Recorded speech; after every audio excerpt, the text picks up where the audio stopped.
Hello and welcome to today's episode of the Bridging Worlds Faith, Identity and Power to Change series. So to introduce myself for those of you who are new to my space, what took you so long, but I wanted to clarify, yes, I'm an author, a writer first, a reader before all of that, and I publish these books. But one of the things that I am most is most people know me as a bit of an activist and saying what I think. So today you're going to hear a few things that's based on real life experience, lived experience, as they say, about the diversity, equity and inclusion. Which I kind of feel is just a bit of a whitewash, bit of a hashtag, jumping on the bandwagon type aspect. I'm going to take these off because I can hardly see my, well, I need them on to read, but bear with me. So today I'm going to be looking at the multicultural myths because I just feel that a lot of the experts wouldn't know diversity, equity and inclusion if it came from a bit on the arse. So there we go.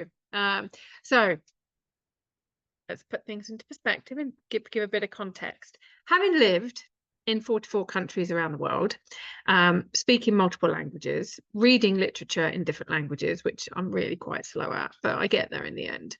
And also having children in my family with a father from a different ethnicity, but also two different nation cultures in his own family. I have diversity in my family. I know what it is to have difference. Now, I know that with Dr. Gabor Mate, he tells us that, you know, even if you've been raised in the same family, you're not in the same family. In the sense that no two children raised within the same family can ever be raised the same, because the parents are always evolving, they're always learning.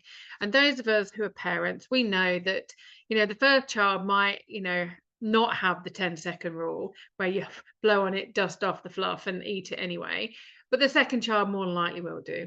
But also the world changes.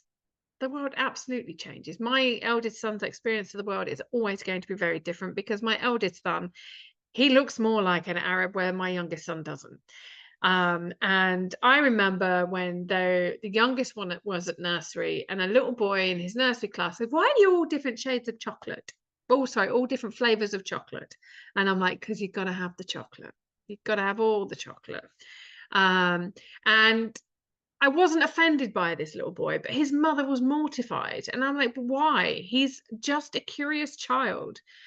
And one of the things that we get so caught up in is being offended for the sake of being offended, and offended for people who are not offended. So if you're of a sensitive disposition or you get easily offended, just know you're probably going to get offended during this session. So the first thing we're going to talk about is the diversity being a tactical weapon that doesn't really deliver. Because when we even look at the British Prime Minister, David Cameron, and thank you, big shout out to Rosie for this reminder and heads up. David Cameron had the opportunity to harness the power of diversity within the Conservative government here in Britain. And having done some research, what we find out is that David Cameron didn't actually use any of those. He hired the white boys from Eton as a consultants on diversity. Now, how many of those had lived in a different country? How many of those had learned to speak different languages or actually had different ethnicities and cultures, nation cultures, or social economic cultures within their families? Not many, if any at all. So he had an opportunity to really showcase and actually really drive home and understand the differences between us all and actually celebrate them. But one of the things that we're seeing is diversity isn't being used to celebrate. It is being it's being used as a divisive tool, and we're going to get into the diversity, divest, divorce, divide, division. As you can see, those words all have a commonality. And being a word nerd, obviously, I'm a writer. I'm going to look into that, because when we look at cooperation, communicate, collaborate, community, cohesion. It's all about coming together, whereas diversity is about separating. And what we've seen is, yes, it's great to acknowledge our differences, but it's being used as something to separate us. Remember the great British rule of divide and conquer? Yeah, still at play, boys and girls, still at play, ladies and gentlemen. So we're going to look at what true equity is, because lots of people love to say, "Oh, well, you know, we choose on merit." No, you don't. No, you don't. And if you did understand choosing on merit, what that actually means with diversity, you would also know that the white men, if we're going to talk about merit, the white men all still have the opportunities to education and the opportunities. They also have the confidence and the courage to go after jobs that they're really not qualified for, and then they wing it. And then your white women are going to come in second, and then your black men are going to come in third, and then your black women, they're going to come in fourth, and then every other ethnicity is going to come down the bottom, is going to come further still. So it's not about merit, because if it was about merit, then everybody else would have the same opportunities as the white men from Eton. That's not a reality. So, you know, we have to bear that in mind. I told you I'm not going to hold any punches today. So I wanted to understand this word diversity, and it's not going to take you long to realize I've used dictionary definitions. I've used quite a lot. I've gone through the Webster's, the Oxford, the Macmillan. I've gone through like the Urban Dictionary. I've used a lot of dictionaries just to get to this. And when we look at the diversity originating from the Latin word diversitas, and we know that that means difference and variety. And it's great that we're all a variety, because the more we learn about others, the more we learn about ourselves. And there's a really great gentleman. I've packed all my you can probably see the blurred background of boxes. All my books are in boxes, and it's really horrible, because I really want to grab books and do some more research and reading, but I'm limited. I'm limited to a few books, and it's so painful. But Scott Page wrote The Difference: Why Diversity Creates Better Schools, Organizations, Communities, and Business. The subtitle is, I'm paraphrasing, they're all in there, but they're probably not in the same order. And it means that we turn it, like it says here, to turn in different directions. But one of the things that works when you've got people from different places, and different ethnicities, nation, cultures, gender, social, economic background, is that we all bring something brilliant, and we all bring a different perspective, different ideas. We've had to either have everything handed to us on a plate, as they say, or we've had to make it work for ourselves. We've had to,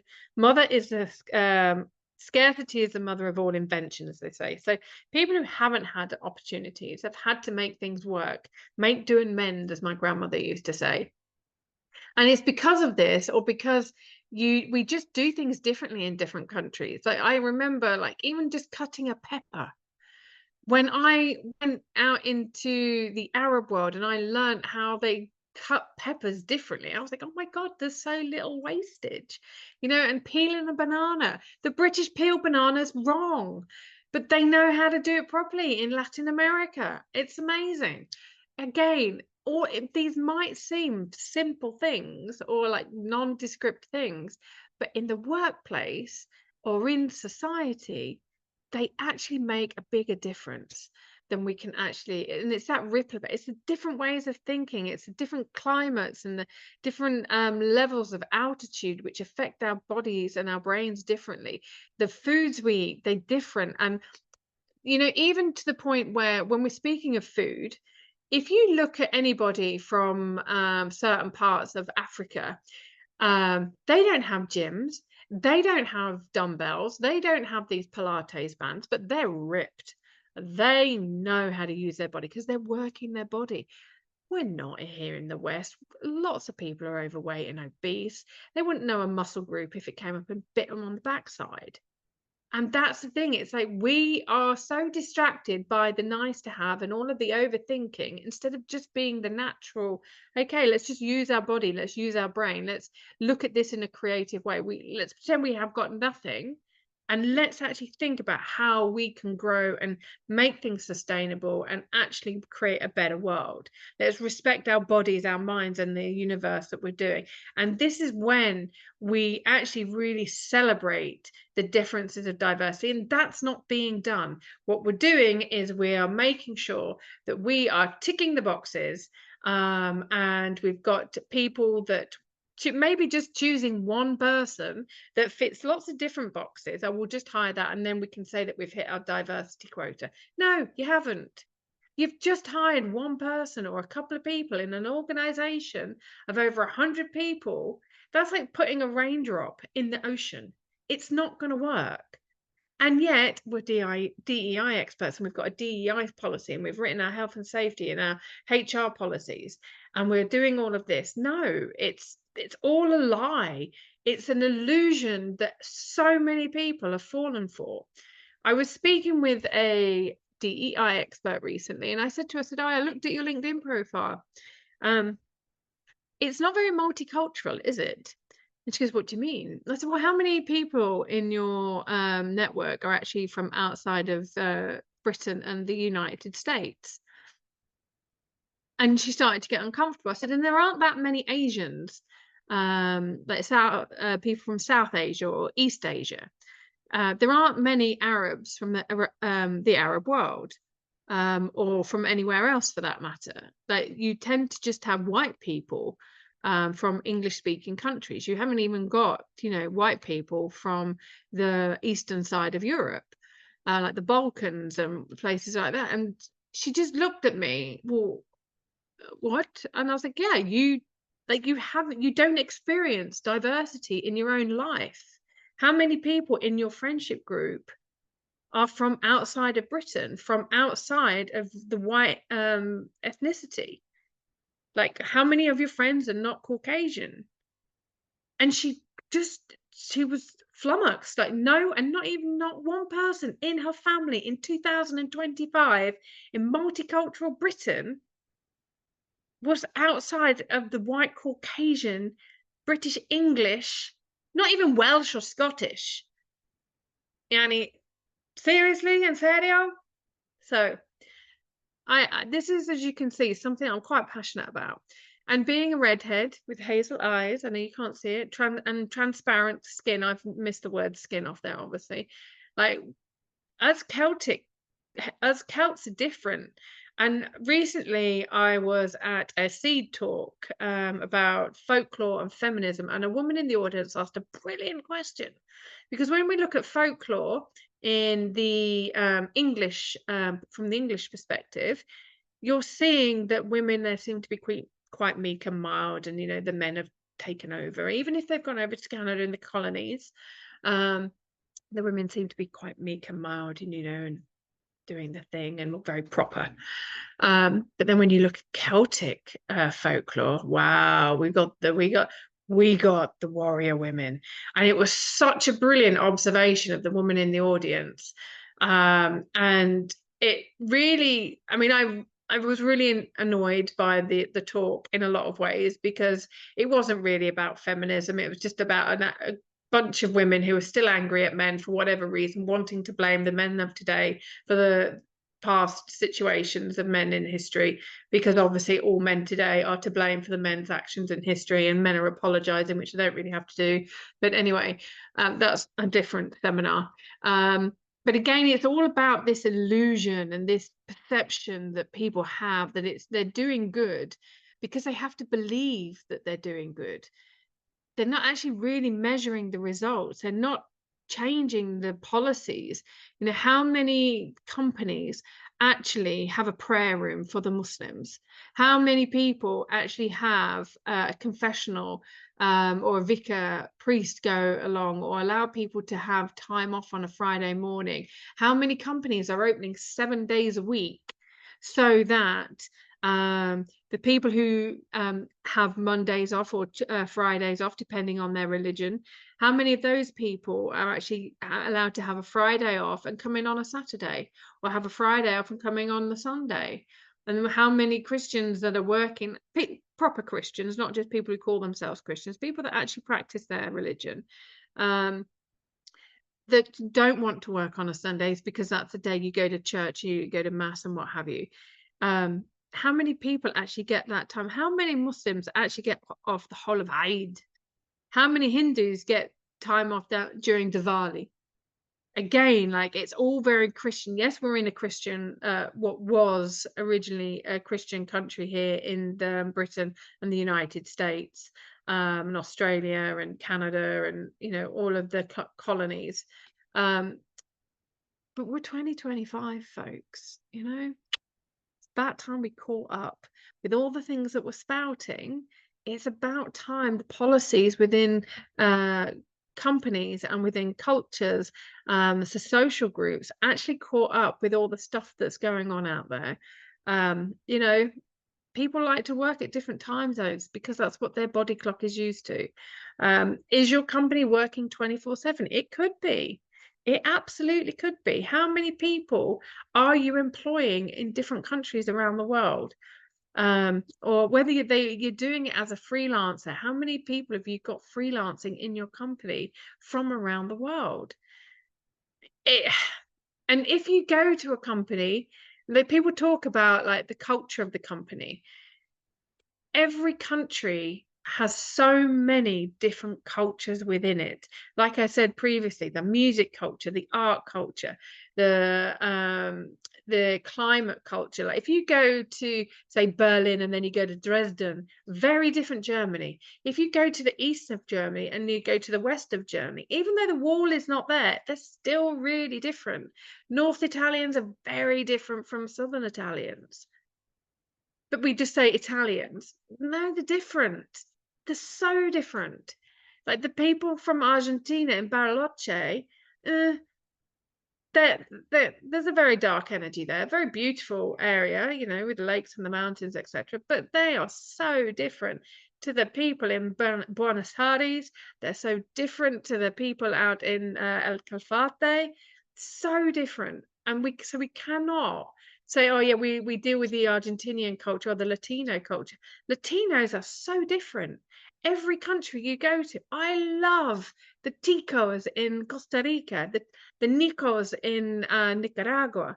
And some people might find the fact that I'm saying ticos and nicos really offensive, but the nicos in Nicaragua, they're not offended. That's what they call themselves. It's the Nicaraguans that have left and probably gone to America that are offended by it. Again, let's look at what it is that we're looking at when we're talking about the diversity. And we're talking about, you know, when we employ people, it's like, how can we get them to assimilate into our culture? It's not about assimilation. We're not Borg. We're not in Star Trek. We're not trying to assimilate all of these countries, although the British colonies, all that jazz. But again, it's just an illusion for trying to control and coerce and look like we're doing something great. You know, it's a bit like having plastic surgery. We want to look like we're doing the exercises, that we're doing the stomach crunches and, you know, the squats to make our butts lift and our tummy tight. Well, we're not. We've just had a bit of surgery. Well, I haven't. I'm a bit of a wuss. You know, it's like women who have all that crap injected in their face to make themselves look younger. The only person you're lying to, love, is yourself. You know, there's nothing wrong with a few laughter lines. I like my laughter lines, my frown lines. It's what? But again, all of these are facades. We've got so used to presenting something to a world that's not real. And I have yet to come across a DEI expert that actually knows what they're talking about. And I've speak to a lot of them because I have a lot of people question what I know. And again, when I look at the world, I don't look at it through a British lens. I look at it through 44 lenses. Because when I travel, I travel. I don't stay in inclusive, all-inclusive places. I don't go exclusive. I travel. I eat from the food trucks. I go where the local people are. The English is not even spoken.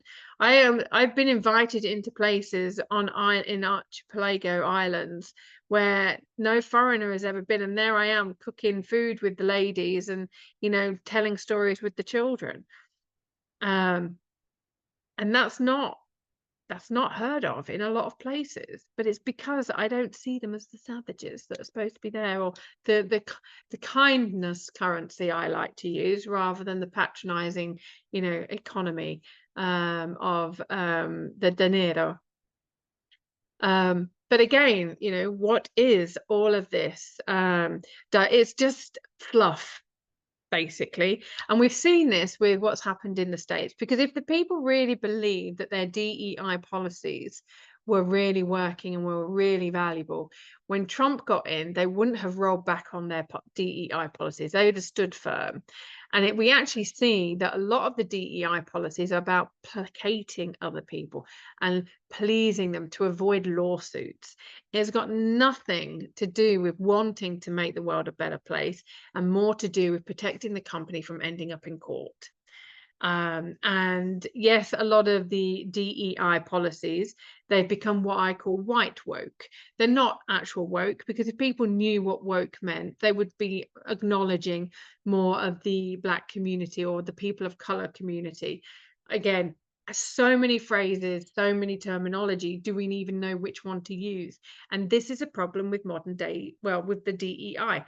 There are so many phrases which are so frowned upon. There are so many phrases that could land you in jail, or they could get you arrested, or you could lose your career or your YouTube channel, which I've lost many times. I'm pleased to say it's stayed up for quite a while now. I think this is the longest running time I've had a YouTube channel. Woohoo! But again, it's like all of these words and all of these phrases, we are so afraid of offending people.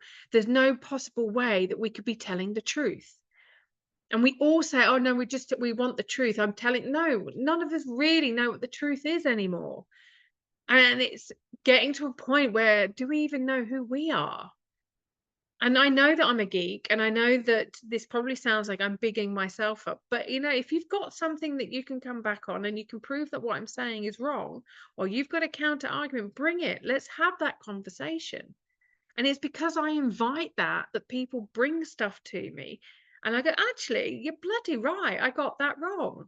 But how many people are willing to do that? Because for me, the biggest thing that we could do is be a seeker of the truth, not a seeker of being a people pleaser or placating people and playing this game. It's like a war of fear, to use my client's trilogy name, Al Nardalico, Umberto Nardalico, who wrote The Eye of the Nomad. We're halfway through, two-thirds of a way through Moan of the Mountain, which is due out very soon. End of this year, beginning of next. But again, it's about looking at what all of this means. If you go back to, let's say, 11th century Mongolia, where Eye of the Nomad and War of Fear trilogy is set, 11th century Mongolia, you had people traveling through. You like Yasate, ginger, hazel eyes, transparent skin. He was an anomaly. He was from, I can't tell you where he's from. That would give away part of the story. Ooh, nearly dropped a bomb there. That was a bit of a close one.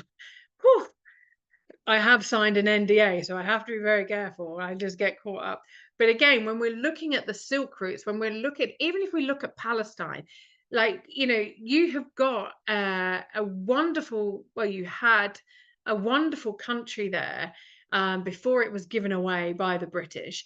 And you had Jews and Christians and atheists and Muslims and agnostics and spirituals and all of these all living together in harmony. And it's only when we put this political lens of a diversity, equity, inclusive policy or shield or veil over it, whatever you want to call it, that we actually cause problems. And that is what's going wrong with so many of the DEI policies. They are creating more problems than they're actually solving. Yes, we've learned more about different cultures. But again, if I was to say, like my friend Neo in Botswana, her culture is so very different to the lovely Tai, who is here with me every week, sorting things out to keep me from falling over with technology and helping me run this company. When we look at the culture of Nigeria, And the culture of Botswana, so very different, but people go, it's the African culture. Which African culture? And then even if you look at Botswana and then Nigeria as an individual country, you've got different tribes, you've got different languages spoken. And even when you look at Egypt, you've got the Ascandreas, a very French area of Egypt, and then you've got the Nubians down in the south. And the people of Kahira, they don't really kind of acknowledge the people in the south. They're a bit too black for the people in Cairo. Can't do that. And they're really a bit too black for the people of French colonial Ascandria, like the Nubians, and they're not really part of Egypt, apparently, but they absolutely bloody are. Again, when my ex-husband and I used to travel to see his family, it was very much, do you feel more Egyptian or do you feel more Palestinian? Are you more at home in Lebanon or more at home in Egypt? He had to choose. He is both. Are you more British or are you more Arab? Well, he's a British Arab. When you ask my children who are Scottish, English, Palestinian, and Egyptian, they're English. They'll tell you that they're English, and that's fine. But people that see them, oh no, they can't be English. I've even been, when we've traveled when they were little, I've even been questioned for trafficking my own children because they didn't have English names and I did. And so, well, no, I didn't want English names. English names don't mean as much as the Arabic names. And my 4-year-old, he was like, just look at us, we look the same, because we do look the same. The difference is he's a man, and well, he was a boy at the time, and he's an Arab looking version of me. God bless him. And again, it's looking at all of these differences, but also celebrating the coming together of them all. And it's that cohesion, it's that beauty of learning more. And there are problems when you bring different cultures together. So for example, there was a young man recently who had his feet upon the table in front of me, and it really triggered me. One, because my mother would always say, don't put shoes on the table, feet on the table. But also because I realized the Arabic culture within me. You don't show your feet to somebody in the Arab culture. You just don't. You don't do it in Chinese culture, and I know you don't do it in certain Latin countries or African countries, because friends in those places, they're just like, why would you do that? That's so disrespectful. But what we've also got is, if you happen to show that you support or you understand one nation or one culture, then you can't be open-minded, apparently, about others. And that's really quite silly, really, because that's like saying, well, if you support that, then you're just brainwashed. And it's like, no, it's not the case. I've learned, and I can tell you, stepping into all these other countries I've lived and worked in, I've had to relearn my own history. I've had to relearn what I know about the world 43 times. Because when I'm in the museums and when I'm learning about what the people of those places have been through, and when I speak to the local people, and when I learn about their history and their experiences, what they're taught in school, you realize that we're all lied to on so many levels. What is the truth? How do we get to that truth? How are we allowing the political games, which diversity is? It's just a political game for us to all be distracted. The best thing to do is go and live in different countries, learn a different language. It's like the word molest. And I choose this word with true, what's the word I'm looking for? With clarity. Because in Britain, when we say someone was molesting us, we think of something really quite dark, and it really abusive. But when you look at it in the Spanish and the Latino language, and I do make the distinction there because the Hispanic and the Spanish and Latino, and again, if I'm getting this wrong, please do correct me. But Hispanic and Latino are different. Like Hispanics mainly from mainland Europe, and the Latinos are mainly from the Americas. There is a blur, and we have to acknowledge that. But when you use the word molest in Spanish, it just means annoy. And when we look at the language we're using, we have that really breaks it down. And some people find my um, desire to be exacting with words quite annoying. But again, when you've learned other languages and you've had to map your language onto another one, and then another one, and then another one, polyglots will understand what I'm talking about here.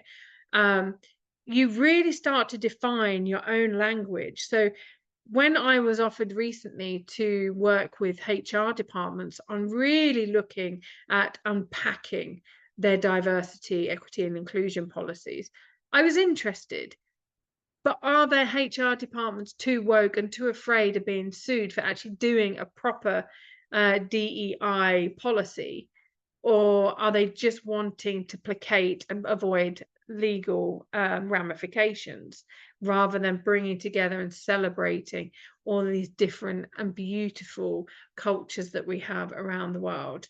You know, it is really about I haven't found one DEI expert that actually really does want to make a positive difference. They think they do, but then they start using bumper car stickers, and that's not really what we're doing. And one of the phrases I've got at the top here is about the Middle East.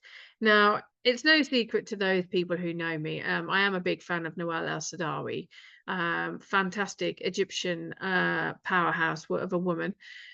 Was arrested for her beliefs and her writing and her activism and the things that she said and spoke out against Islam and the Egyptian government.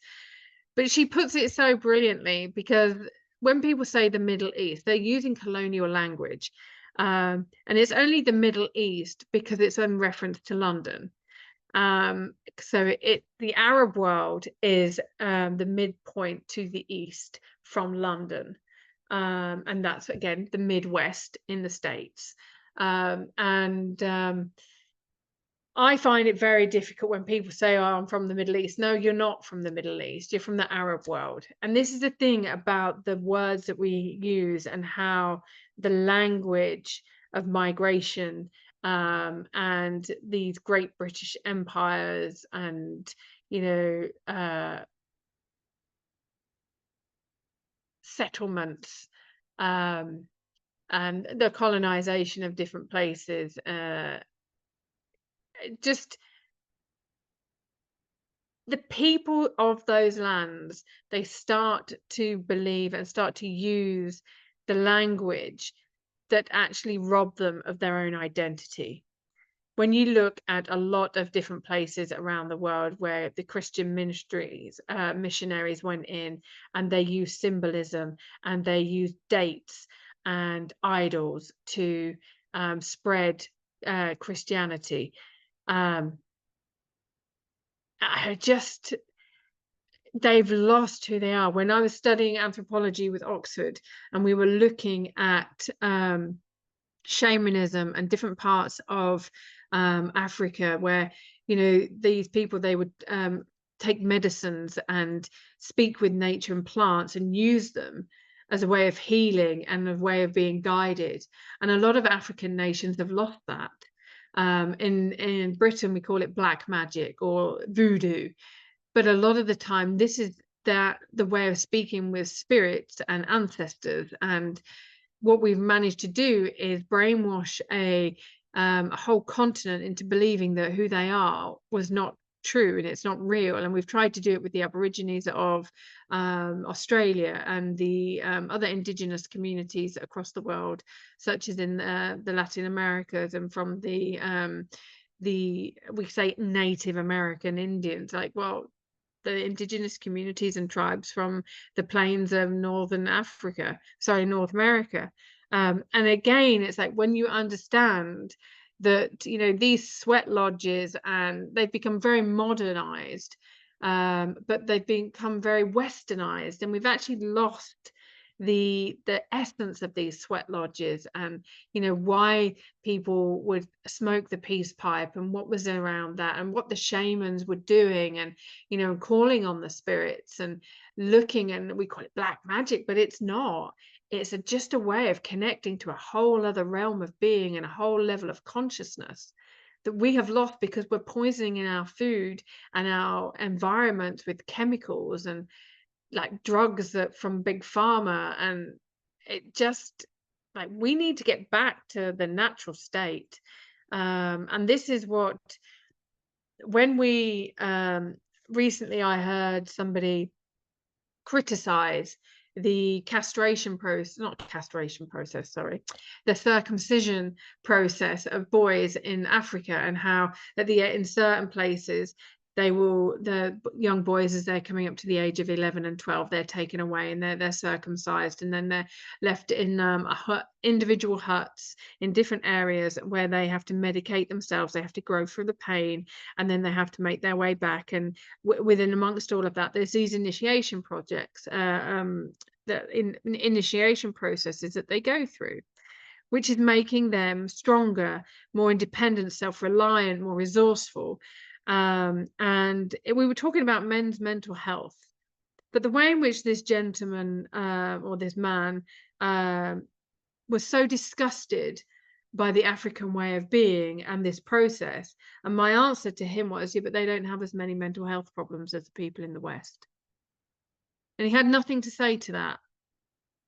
But he was happy to mock another culture. And it really disgusted me on a lot of levels. Because this man has a voice, he has a platform. And it was really wrong of him to do that in many ways, and it showed he didn't understand the very subject and the root causes of the subjects that he's talking about. And when we dismiss another culture and their practices or their foods or their ways of farming, or their ways of kinship systems, it shows our own ignorance. Whether they're a matrilineal kinship system or a patrilineal. And when we're looking at, yes, forced marriages, that I disagree with those. But again, if we're listening to some of the white upper class British people, they really dismiss the forced marriages and arranged marriages, yet the British colonial system is built on them. You married for money and prestige and title, and to maintain wealth within the families, and to keep the farmers and the the kitchen hands and the staff in their place. So the arranged marriage things that we see in certain parts of the world is no different to what the British do, even today. And it's one of the reasons why the elite go to certain schools, because you've got a better chance of meeting someone who can keep the money and the titles in the family, and to keep that prestige and that pure breeding, which we know even in dogs, the purer the breed, the more health problems there are. So again, looking at the inequalities of healthcare, when we're looking at the opportunities to education and sanitation, we're not really wanting to understand other cultures, because when we understand other cultures, it shows us our own prejudices and our own ignorances. And a lot of people can't handle their own ignorance and their own prejudice.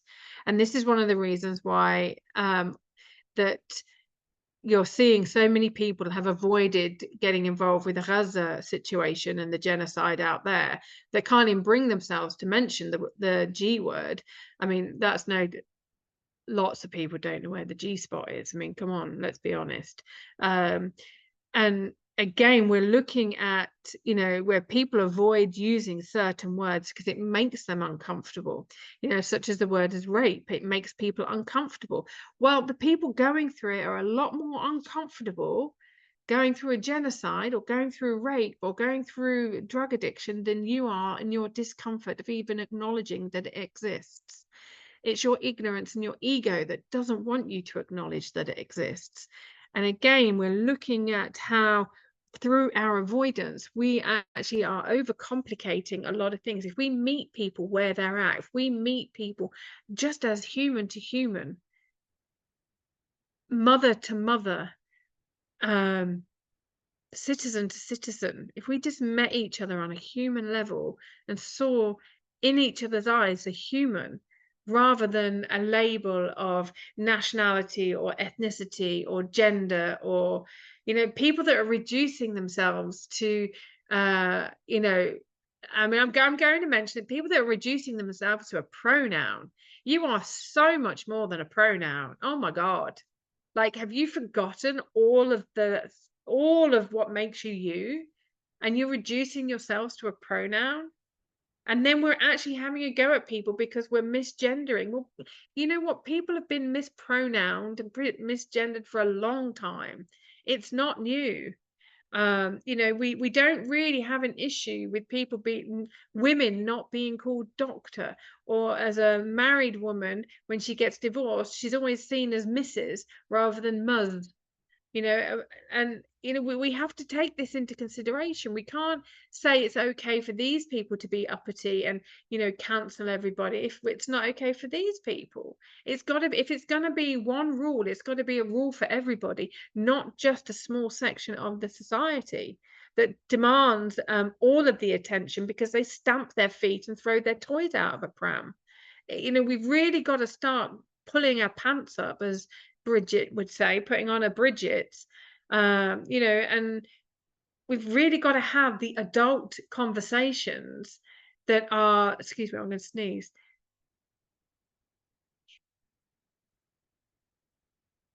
I am going to sneeze. We've got to start having adult conversations and not being offended, because when we're offended, be offended, absolutely embrace being offended, embrace being triggered by other people, because when we realize that we've been offended or that we've been triggered, that's an opportunity for us to go inside and go, well, actually, what am I offended by? What is it about this thing that has me offended? What is it about this thing that triggers me? What am I missing? What education am I missing? What healing am I missing? What have I not done with my life, or what am I doing with my life, or who am I being that has me not want to do this work? What lies have I allowed myself to believe? Because that's what it all comes down to, an opportunity for us to grow. When we are so uncomfortable with the truth and we have to punish other people for telling the truth or calling out the truth, then it's us that's got the problem, not the other people. And it's that that's keeping us divided.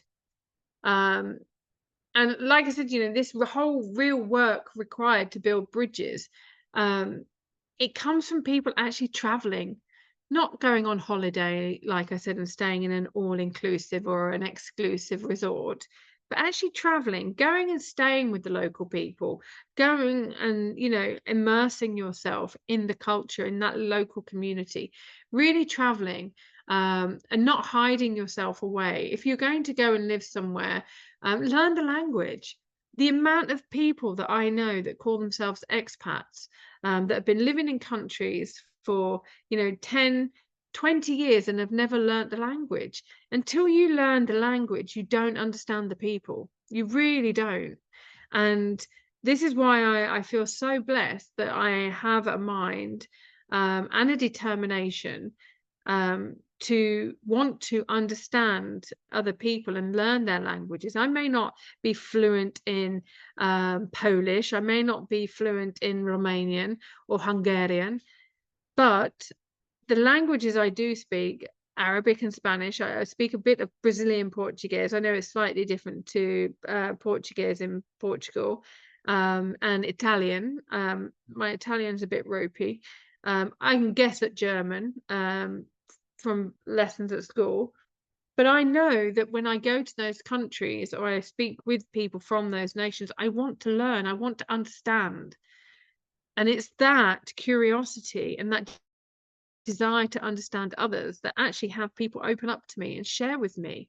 That's how come I've been able to research some of the subjects I've been able to do and have people trust me with their stories, so that when I'm writing a book, when I'm writing about their culture, I've got that link to them. And I know that I can't just rely on somebody's observation of their country from one different viewpoint. Again, when we're looking at culture, we have to look at the political viewpoints, because that is what makes up a lot of the world.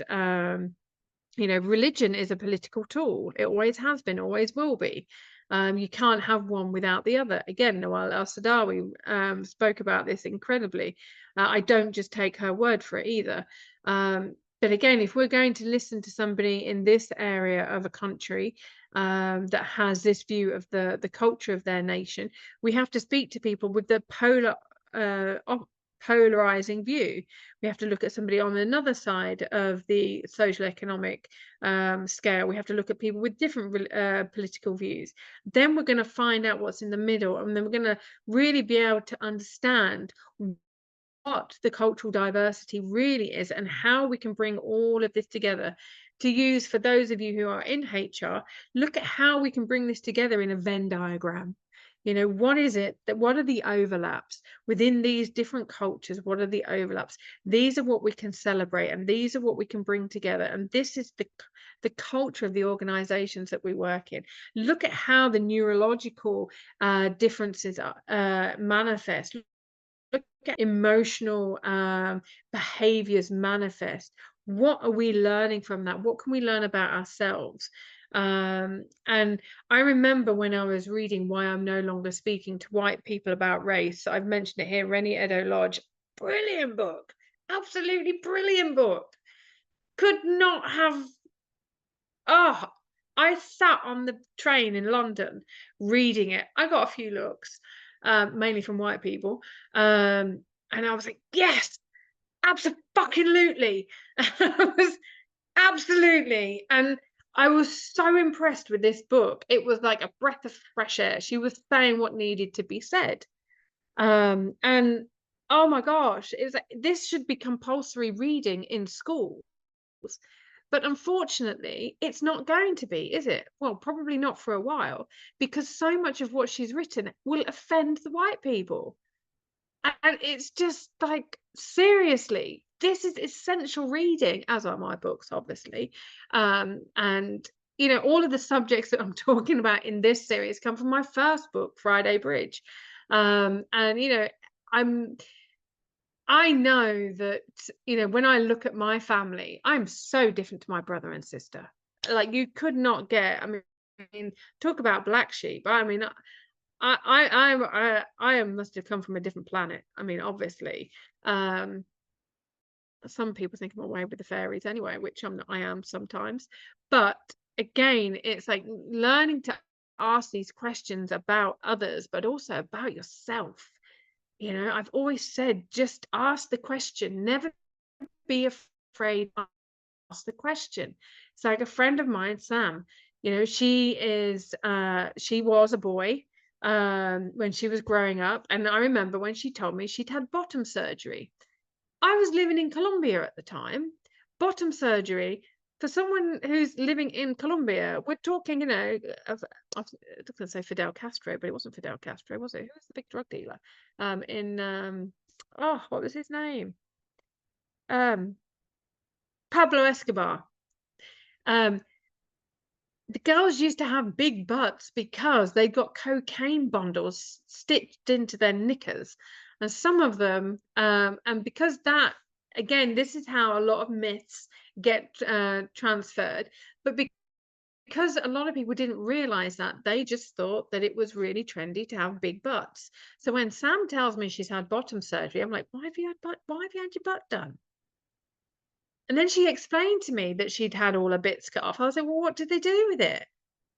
Like, did they give it to you in a jar? Like, did you pickle it? Like, you know, is it like the tooth fairy, but the penis fairy? Like, you know, like, and she goes, oh my God, you can so tell that you're not from the States. You would never ask. I was like, I'm fascinated by this. Was feeling quite squeamish after she explained. But again, it's, if I hadn't have asked her a lot of questions, and she had learnt to breathe between all her giggles, then I wouldn't have known more about the process that she had gone through, and the pain that she had gone through, and the bullying that she had gone through beforehand and afterwards. So I wouldn't have had this understanding of what a lot of people who claim to be transgender go through, you know. And this is the thing, it's like we we can jump on these bandwagons and we can talk about all these diversities and all of these DEI and equity and inclusion, but are we really including people? And there's a question that I was asked a couple of days ago, because I always talk about how we're I don't know how many slides I've got actually left. I don't know what slide number I'm on, but we can talk about all of these inclusion things. But we're not actually really asking the right questions. We're changing ourselves to fit into something which is called code switching. You know, and we'll behave differently, or we'll speak differently, or we'll hold ourselves differently. Just be yourself. For heaven's sake, just be yourself, you know, because otherwise it's your mental health that really, really suffers, you know, and people are going to use you like you use yourself. And that's what it all comes down to. People, if you allow yourself to code switch and to shift who you are and to change who you are to fit in, you will try and fit into so many different places and into so many different groups, you will lose who you are. You cannot be everything to everyone. And oh my God, why would you want to be? Really, why would you want to be? And you know, like I mentioned, we've done the tokenism, you know, the people that one person will tick so many different boxes. It doesn't really mean there's going to be any change. And again, going back to the Rennie Edo-Lodge book, you know, there are some things that she said in there that were offensive to Black people. People like, well, you can't say that. Well, absolutely she can, because she has got an experience and a knowledge base that allows her to speak from lived experience, just as I do. And I know I piss off a lot of DEI people because I am more informed about diversity and inclusion than they are. And they don't like it because I challenge them, and I will continue to challenge them. And like I said, people are offended for being offended. And again, like I was saying, I haven't been changing my slides. I know I'm ahead of myself. You know, we've got these, I put here, diversity initiative breed patronization, cynicism, mistrust, because no one believes that these policies actually work, because they're living in or working in an environment where the policies are not working. We're seeing it play out on screens in front of us. We're seeing it play out in our schools, in our organizations. We're seeing it play out in our neighborhoods. You know, you were seeing it, you know, and if you can't see it, it's almost like, what has to happen for you to be able to see it? And it's just reinforcing the same power structures that have always gone on. And like I said, you know, we can talk about, you know, getting the job for merit, but unless everybody has equal opportunity to education and equal opportunities to jobs, I've even said to my eldest son, when you're applying for these jobs, send in 2 identical CVs, but use an English name on one and then your own name on another. And let's see how many of those job offers come through. Smart lad, he said, no, I'm not going to. And I respect him for that. But this is what we're actually having to deal with. You know, when I go anywhere with him, he can't possibly be my son because he's a different ethnicity.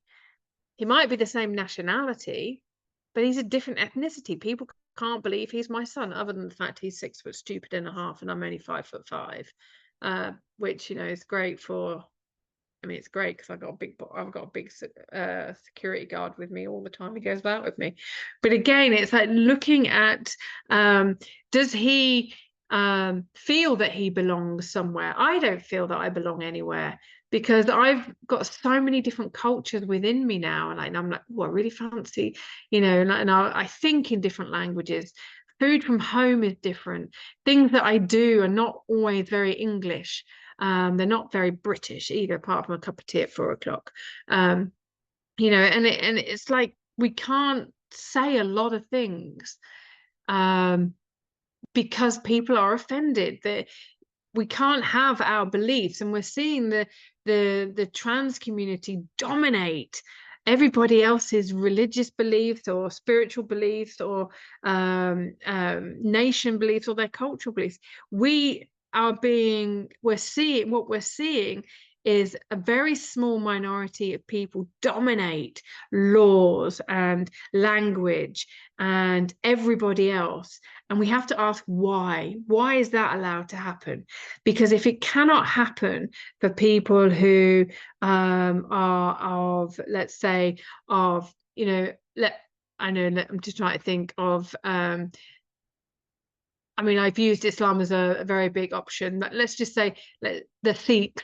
If the Sikhs cannot then dominate with their language systems and their ideas and the guidance within the holy book, then why should the trans people? Why should, you know, why are we persecuting a lot of the Muslims when they want to be recognized and, you know, not work on a Friday or have Eid off and, you know, or leave early on from work during Ramadan, but it's okay for people who are trans to do it? Again, we've got to make sure that there is a balance. This is not me being homophobic or transphobic. This is just me looking. We cannot give one without the other, and that's true equity. We're not looking at treating people the same, but we are looking at treating people equally. And at the moment, there is no DEI policy that I have seen, and obviously I've not seen them all, where there's real equity. There isn't, because people are afraid of equity, because there's going to be someone who is going to be offended, and then we've got to zip it. And I refuse to zip it. I really don't. Again, we're not looking for homogenization or assimilation. We are not Borg. We are not Seven of Nine. We are looking for us to all bring our differences and to celebrate them and to learn and actually bring together and celebrate and be a true community. Oh, and I've got to the end quicker than I thought. Now, the question that we've got here is tolerance is not acceptance. And it's not. I mean, obviously, you have to accept that something happens to be able to tolerate it. But when I talk about acceptance, I mean about real acceptance. You know, that even if you accept that there are, for example, to use a very personal experience from the book Friday Bridge, which again, as I said, this series is derived from, my parents accepted that I'd married an Arab. They accepted it. But they didn't accept it. They tolerated it. They didn't want the food cooked in their house. They didn't want the ingredients cooked in their house. They didn't want to talk about the Arab world. They didn't want to talk about Arab politics. And even though my parents say they love my children, when my eldest was 3 years old, we left my parents' house. A 3-year-old, Mummy, why does Nanny and Grandad not love me as much as they do? And he named his cousins. And that hurt, because as a 3-year-old, he shouldn't actually be able to feel that. I mean, he is a wise soul. He's been here many times. But again, it's like what children know. Children ask the most amazing questions, the most insightful questions, if we're willing to listen. And when we truly accept something, my parents, yes, they allowed, you know, they made, you know, they allowed my ex-husband into the house. Not when he was my ex-husband. Again, that one, thanks for that. But they tolerated him being in their house. They tolerated him being in my life, but they didn't really accept it. They didn't get to know him because he wasn't English. He wasn't white. So you can tolerate something and not accept it. Whereas you have to have an acceptance of accepting the idea, but not the reality. And I think that is where a lot of DEI policies fall down. They have a theory that should work, but it doesn't. And nobody really trusts the DEI policies that are in place because they're not asking the smarter question to get the better answers. And so I'm wrapping it up now. And like I said, you know, at the end of all of this seminar, this series, I am asking you to choose the evolution of yourself and your soul, because when you say I don't know, your soul always knows. Your soul will always know what the right path is and what the truth is, as long as you are open to it, and as long as you're allowing your intuition to guide you, your ancestors to guide you, and always choose wisely. Because when we choose wisely, that's when we're choosing joy. And when we choose that, we're actually choosing ourselves as well. So I really want to leave that with you. Now, I also know that I wanted to highlight, if any of you want to talk to me about any of these, your narrative coaching, or whether it's your DEI policy, or whether you want to talk to me about what it is when you're writing a book, it really is so essential that you own who you are when you're writing a book, because you are going to get questioned on this book forever and a day. You're going to have questions come out of the woodwork. I had a question the other day from 8 years ago. Someone saw a post or an article I'd written 8 years ago, and they came back and asked me a question on it. And because I know what I've written, I know who I am. I haven't pretended to be anyone but myself. And that will pay dividends in the long run. It might be a little bit uncomfortable at the beginning if you're not used to being yourself, but if you do want to have a session with me, have a book into a narrative coaching inquiry, or step in for an author coach inquiry. The links will be underneath these videos. And if you want to know more about the book that's inspired this series, here is The Relentless Rebel Duology. This is the book here, Friday Bridge, Raving Racism and Religion. It talks about me breaking generational patterns and saying this stops with me, absolutely stops with me, and honoring myself, because women died for me to have the opportunities that I have today, and I am not going to dishonor every single woman who gave their life and fought on their journeys to make this world a better place. I'm not going to dishonor them. Friday Bridge is book 1 in the Relentless Rebel duology. Wallahi is book 2. We're having a series on Wallahi, don't worry. But Friday Bridge is the book that inspired this series. So go to dawnbates.com, Relentless Rebel, and you will find ways to order. And if you want to order bulk copies of those for your book club, or for your school, if you're running social studies, or your I think they're called PSHE, personal social health education and economics, these days. So if you want to speak to me about coming into your schools, then do let me know and we can order some copies that way. But that is it for today, and I hope that you've enjoyed it. I am going to stop sharing my screen. I think I've stopped sharing it. Yes, I have. But if you've got any questions or you'd like to ask me anything, then do pop the questions below the video. All the links that you need that I've shared today for the narrative coaching and for the book will be included in the notes below. And thank you for joining me here today. And until next time, I will actually be in Poland for the next one. So again, another new country for me. So take care of yourself, choose wisely, and I'll see you next time. Ciao for now.